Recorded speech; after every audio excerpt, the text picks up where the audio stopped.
बोलो शिव पार्वती की जय हो। सदा भवानी दाहिने सम्मुख रहो गणेश। पांच देव रक्षा करो, ब्रह्मा विष्णु महेश सियापति राम। जय जय राम मेरो मन बसियो सीताराम। बोलो शिव पार्वती की जय। शिव पुराण की जय। शिव पुराण में शिव पार्वती के विवाह का आरंभ हिमालय के द्वारा शिव के गोत्र के विषय में प्रसन्न होने पर नारद जी के द्वारा उत्तर हिमालय का कन्यादान करके शिव को दहेज देना तथा शिव का अभिषेक। ब्रह्मा जी कहते हैं, नारद इसी समय वहां गर्गाचार्य से प्रेरित हो मैना सहित हिमालय ने कन्यादान कार्य आरंभ किया। उस समय वस्त्र आभूषणों से विशोभित महाभाग मैना सोने का कलश लिए पति हिमालय के दाहिने भाग में बैठी। ततश्चात पुरोहित सहित हर्ष से भरे हुए शैलराज ने पाग आदि के द्वारा वर का पूजन करके वस्त्र चंदन और आभूषणों द्वारा उनका वरण किया। इसके बाद हिमालय ने ब्राह्मणों से कहा, आप लोग तिथि आदि के कृत्य न पूर्वक कन्यादान के संकल्प कार्य का प्रयोग संकल्प वाक्य का प्रयोग बोले। उनके लिए अवसर आ गया है। वह सब धीर्य श्रेष्ठ काल के ज्ञात थे। अंत तथास्तु कहकर वह सब बड़ी प्रसन्नता के साथ तिथि आदि का कीर्तन करने लगे। तदनंतर सुंदर लीला करने वाले परमेश्वर शंभु के द्वारा मन ही मन प्रेरित हो हिमाचल ने प्रसन्नता पूर्वक हंसकर उनसे कहा, शंभु आप अपने गोत्र का परिचय दे, प्रवर कुल नाम वेद और शाखा का प्रतिपादन करें। अब अधिक समय ना बिताएं। हिमाचल की यह बात सुनकर भगवान शंकर सुमुख होकर भी विमुख हो गए। सम्मुख होकर भी विमुख हो गए। अशोचनित होकर भी तत्काल शोचनीय अवस्था में पड़ गए। उस समय श्रेष्ठ देवताओं, मुनियों, गंधर्वों, यक्षों और द्विजों ने कि भगवान शिव के मुख से कोई उत्तर नहीं निकल रहा था। नारद वह देखकर तुम हंसने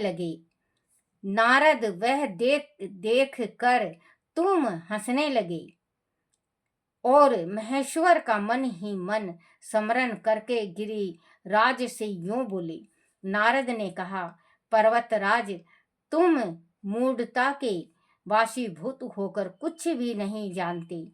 महेश्वर से क्या कहना चाहिए और क्या नहीं, इसका तुम्हें पता नहीं है। वास्तव में तुम बड़े वही मूर्ख हो। तुमने इस समय साक्षात हर से उनका गोत्र पूछा है और उसे बताने के लिए वह प्रेरित किया है। तुम्हारी यह बात अत्यंत उपहासनक है। सर्वत्र राज उनके गोत्र कुल और नाम को तो विष्णु और ब्रह्मा आदि भी नहीं जानते, फिर दूसरों की क्या चर्चा है।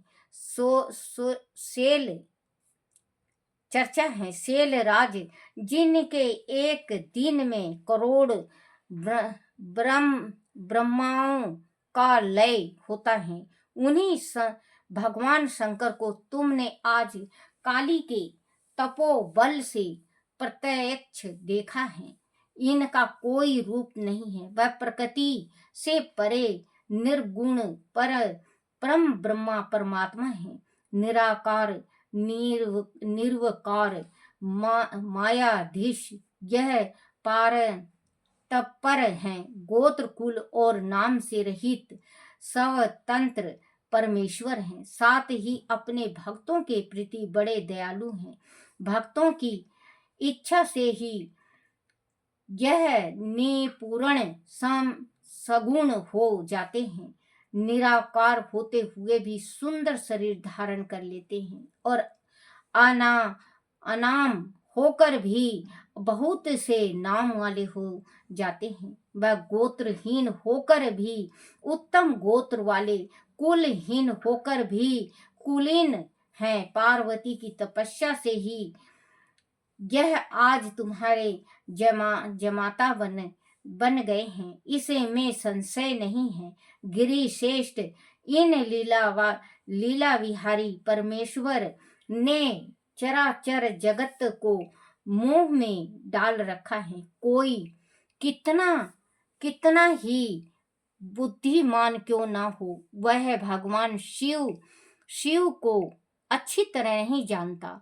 ब्रह्मा जी कहते हैं, मुनि, ऐसा कहकर शिव की इच्छा से कार्य करने वाले तुम ज्ञानी देव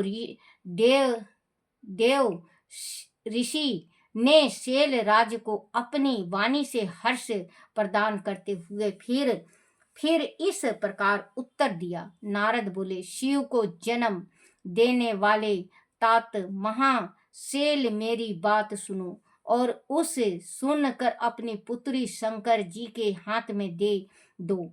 लीला पूर्वक रूप धारण करने वाले सगुण परमेश्वर का गोत्र और कुल केवल नाद ही है।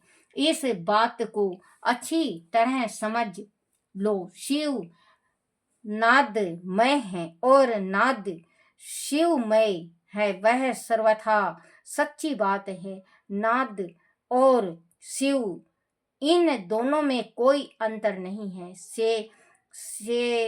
शैलेंद्र, सृष्टि के समय सबसे पहले लीला के लिए सगुण रूप धारण करने वाले शिव से नाद ही प्रकट हुआ था। अंत वह सबसे उत्कृष्ट है, हिमालय। इसीलिए मैंने भी मन सर्वेश्वर शंकर के द्वारा प्रेरित हो मैंने आज अभी बीना बजाना आरंभ कर दिया था। ब्रह्मा जी कहते हैं, मुनि, तुम्हारी यह बात सुनकर गिरिराज हिमालय को संतोष प्राप्त हुआ और उनके मन का सारा विषय में जाता रहा। तदनंतर श्री विष्णु आदि देवता तथा मुनि सब के सब विषय में रहित हो नारद जी को साधुवाद देने लगे। महेश्वर की गंभीरता जानकर सभी विद्वान आश्चर्यचकित हो बड़ी प्रसन्नता के साथ पर बोले, अहो, जिनकी आज्ञा से इस विशाल जगत का प्रकटय हुआ है, जो परतर आत्मा बोध स्वरूप स्वतंत्र लीला करने वाले तथा उत्तम भावना से ही जानने योग्य हैं, उन त्रिलोकनाथ भगवान शंभु आज हम लोगों ने भली भांति दर्शन किया है। तदनंतर ही हिमालय ने विधि के द्वारा प्रेरित हो भगवान शिव को अपनी कन्या का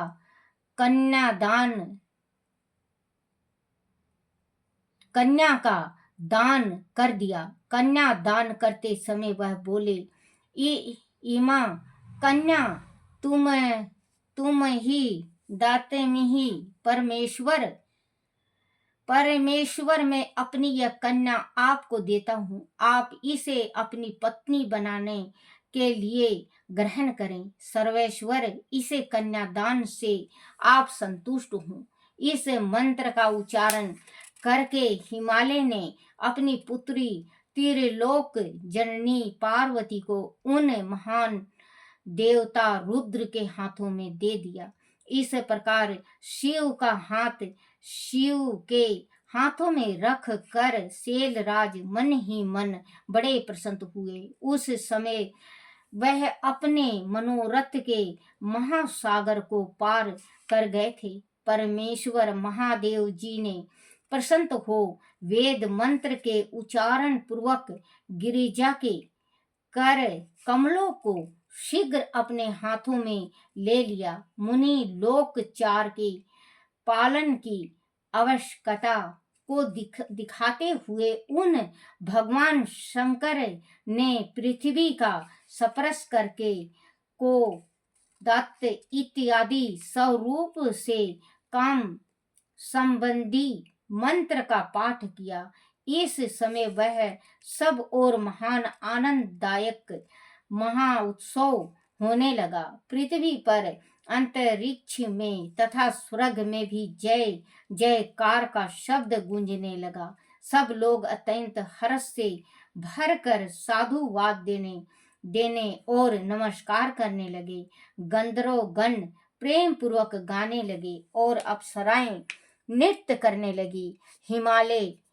हिमाचल के नगर के लोग भी अपने मन में परम आनंद का अनुभव करने लगे। उस समय महान उत्सव के साथ परम मंगल मनाए जाने वाला में विष्णु इंद्र देवगण तथा संपूर्ण मुनि हर्ष से भर गए। हम सबके मुखारविंद प्रसन्नता से खिल उठा। तदंतर शैलराज हिमालय ने अत्यंत प्रसन्न हो शिव के लिए कन्यादान की यथोचित सांगता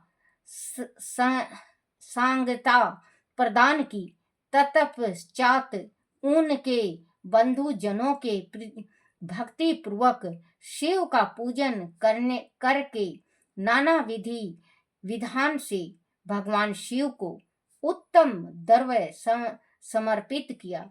हिमालय ने दहेज में अनेक प्रकार के द्रव्य रत्न पात्र, 1,00,000 सुसज्जित गौएं, 1,00,000 सजे सजाए घोड़े, करोड़ हाथी और उतने ही स्वर्ण जड़ित रथ आदि वस्तुएं दी। इस प्रकार परमात्मा शिव को विधि पूर्वक अपनी पुत्री कल्याणमयी पार्वती का दान करके हिमाचल कृतरथ हो गए।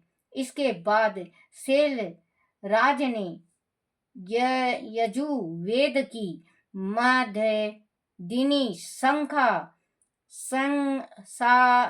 शाखा में परिणित स्तोत्र के द्वारा दोनों हाथ जोड़ प्रसन्न पूर्वक उत्तम वाणी में परमेश्वर शिव की स्तुति की। तत्पश्चात वेदांत हिमालय की आज्ञा देने पर मुनियों ने बड़े उत्साह के साथ शिव के सिर पर अभिषेक किया और महादेव जी का नाम लेकर उसे अभिषेक की विधि पूरी की। मुनि उस समय बड़ा आनंददायक महाउत्सव हो रहा था। बोलो श्री कृष्ण भगवान की जय।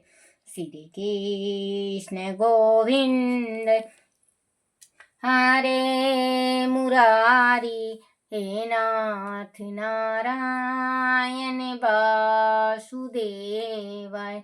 बोलो श्री कृष्ण भगवान की जय हो। शिव पार्वती की जय हो।